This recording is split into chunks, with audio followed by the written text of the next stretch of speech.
Ya, shalom Bapak Ibu yang diberkati oleh Tuhan. Memang ada kontroversi tentang Israel. Banyak orang yang kalau mendengar tentang Israel ada pro dan kontra.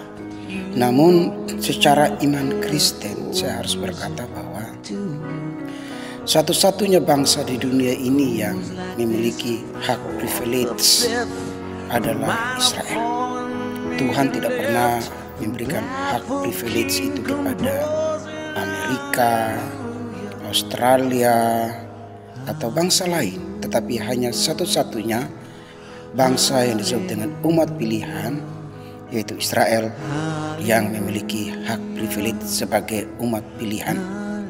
Mereka berkali-kali hampir dimusnahkan, misalnya pada waktu pembuangan, pada waktu peristiwa di Ester, pada waktu peristiwa Holocaust, tetapi mereka tetap ada.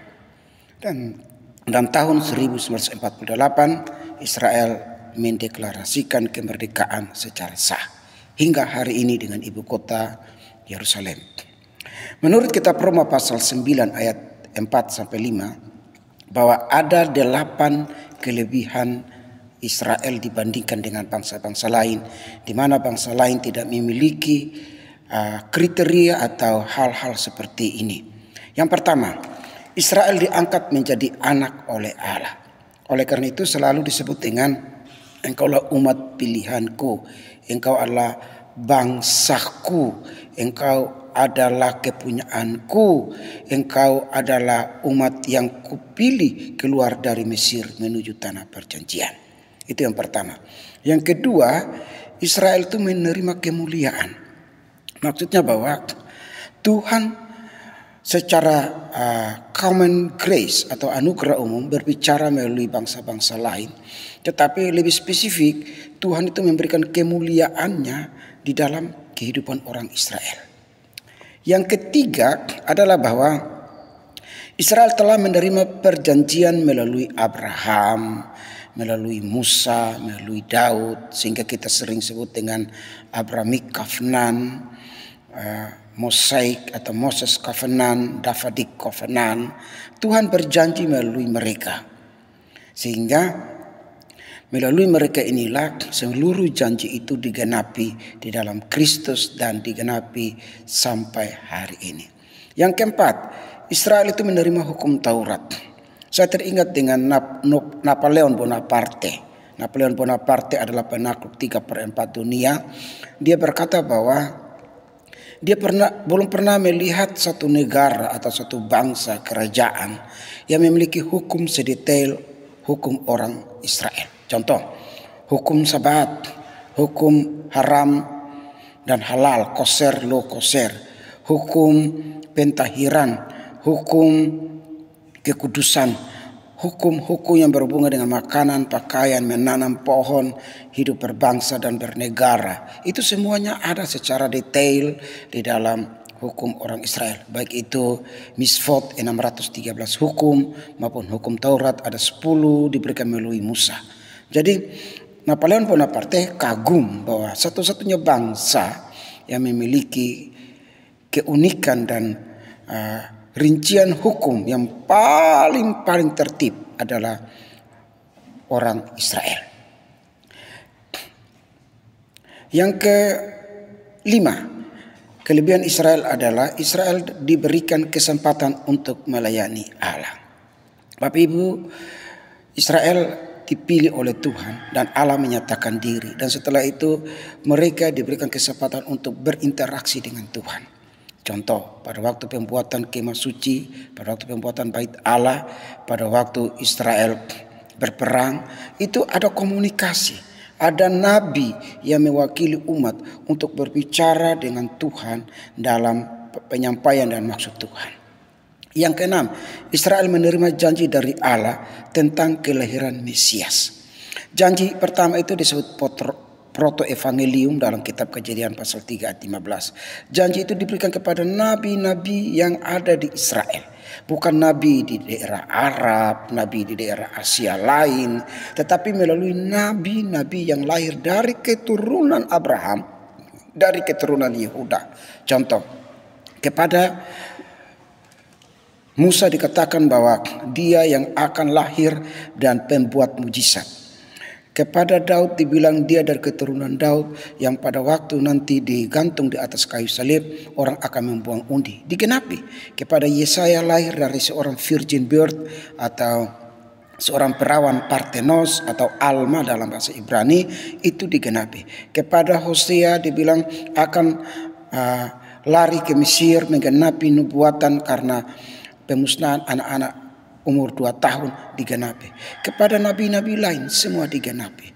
Artinya bahwa apa yang Tuhan firmankan dan janjikan melalui nabi-nabi yang ada di Israel itu digenapi. Tuhan tidak pakai bangsa lain untuk berbicara selain common grace atau anugerah umum, tapi secara khusus, wahyu khusus Tuhan berbicara melalui nabi-nabi yang ada di Israel. Yang ketujuh, kelebihan Israel adalah memiliki bapak-bapak leluhur seperti Abraham, Ishak dan Yakub yang disebut dengan trio embrio pembentukan negara Israel. Abraham, Ishak dan Yakub, ketiga orang ini di mana Tuhan berbicara melalui mereka. Mereka punya kelemahan, tapi mereka dipakai oleh Tuhan untuk menyatakan kehendak Allah dan menjadi pilot project. Melalui siapa? Abraham, Ishak dan Yakub. Dari Abraham, Ishak dan Yakub inilah bangsa-bangsa Semitik itu juga percaya bahwa mereka bertiga adalah nabinya bangsa-bangsa lain. Tetapi sesungguhnya bukan nabi mereka sebenarnya, sejatinya. Tapi sesungguhnya itu adalah nabi orang Yahudi. Dan yang kedelapan, kelebihan orang Israel adalah Kristus datang melalui Israel. Bapak Ibu, Yohanes 3:16 secara global, universal mendasari bahwa kasih Kristus itu umum, kasih Kristus itu besar, luar biasa. All by His grace, oleh karena anugerahnya ia menjadi manusia di dalam Kristus untuk menebus dosa kita. Tetapi jangan lupa bahwa dia atau Yesus adalah orang Yahudi. Yesus datang dengan cara dan hidup melalui orang Yahudi. Galatia 4 ayat 4 berkata bahwa setelah genap waktunya ia yang taat dan tunduk kepada hukum Taurat. Yesus disunat pada hari ke-8 Brit Milah. Yesus baru tampil 12 tahun setelah menjadi anak-anak Taurat. Yesus baru melayani 30 tahun setelah ia sudah memenuhi hukum seorang nabi. Oleh karena itu, Yesus adalah orang Yahudi, Yesus adalah orang Israel. Yesus bukan orang Indonesia, Yesus bukan orang Amerika, Yesus bukan orang Australia, Yesus bukan orang Prancis, Yesus bukan orang Jerman. Tapi Allah berbicara dan mendatangi umatnya melalui Maria dan Yusuf yang adalah keturunan Yehuda, keturunan yang dijanjikan datang menebus umat manusia, yaitu Kristus Yesus. Jadi Yesus bukan bangsa lain, Yesus orang Yahudi. Dan ini adalah hak privilege orang Yahudi atau kelebihan orang Israel. Kiranya melalui 8 penjelasan ini bahwa mereka adalah umat pilihan dan mereka adalah orang-orang yang menjadi biji mata Allah. Sampai kapanpun mereka tidak akan musnah. Ingat, sampai kapanpun Israel tidak akan musnah. Karena dalam Mazmur 101, gada dan tongkatmu pada waktu dalam lembah kekelaman sekalipun Tuhan menjaga engkau keluar masukmu. Kenapa? Penjagamu Israel tidak pernah tertidur dan terlelap. Ayat ini menjadi ayat pendukung dan ayat pegangan, ayat yang hebat bagi bangsa pilihan. Karena penjagamu yaitu Yahweh orang Israel, Allah Abraham, Ishak dan Yakub yang tidak pernah tertidur dan terlelap. Dialah yang akan menjaga Israel sampai kesudahan zaman. Oleh karena itu, sejarah dunia ini berkesimpulan pada sejarah bangsa Israel. Bukan sejarah bangsa-bangsa lain, bukan sejarah umat lain, agama lain. Tapi sejarah dunia ini bertumpu pada sejarah Israel. Tuhan memberkati kita. Mari kita berdoa untuk bangsa pilihan ini. Dan kita berdoa juga kita sebagai orang yang dipilih secara iman dan rohani. Seperti mempercayai janji kepada Abraham. Memiliki iman seperti Abraham, maka kita juga dipilih untuk memuliakan Tuhan. Tuhan berkati kita. Salam, masal ubraka.